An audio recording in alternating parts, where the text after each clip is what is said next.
Breaking news చూస్తున్నాం. బిఎల్ఓల సమావేశంలో CEC Gnaneshwar కీలక వ్యాఖ్యలు చేశారు. త్వరలో తెలంగాణలో ఎస్ఐఆర్ అమలు చేస్తామన్నారు. ప్రస్తుతం 12 రాష్ట్రాల్లో సెర్ అమలవుతోందని, తెలంగాణలోనూ సెర్ను విజయవంతం చేయాలన్నారు. కెనడా కంటే తెలంగాణ పెద్దదని, డబుల్ ఓటర్లను సవరించడానికే ఎస్ఐఆర్ ప్రక్రియ అని వివరించారు. పండుగలకు ముందు ఎలా ఇళ్లను శుభ్రం చేసుకుంటామో అలాగే 5 ఏళ్లకోసారి ఓటర్ జాబితాను క్లీన్ చేస్తామన్నారు జ్ఞానేశ్వర్.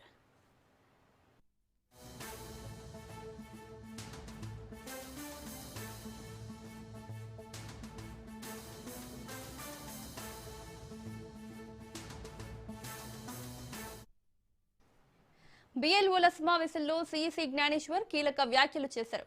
త్వరలో తెలంగాణలో సెర్ అమలు చేస్తామన్నారు. ప్రస్తుతం 12 రాష్ట్రాల్లో సెర్ అమలవుతోందని, తెలంగాణలోనూ ఎస్ఐఆర్ను విజయవంతం చేయాలన్నారు. కెనడా కంటే తెలంగాణ పెద్దదని, డబుల్ ఓటర్లను సవరించడానికే ఎస్ఐఆర్ ప్రక్రియ అని వివరించారు. పండుగలకు ముందు ఎలా ఇళ్లను శుభ్రం చేసుకుంటామో అలాగే 5 ఏళ్లకోసారి ఓటర్ జాబితాను క్లీన్ చేస్తామన్నారు జ్ఞానేశ్వర్.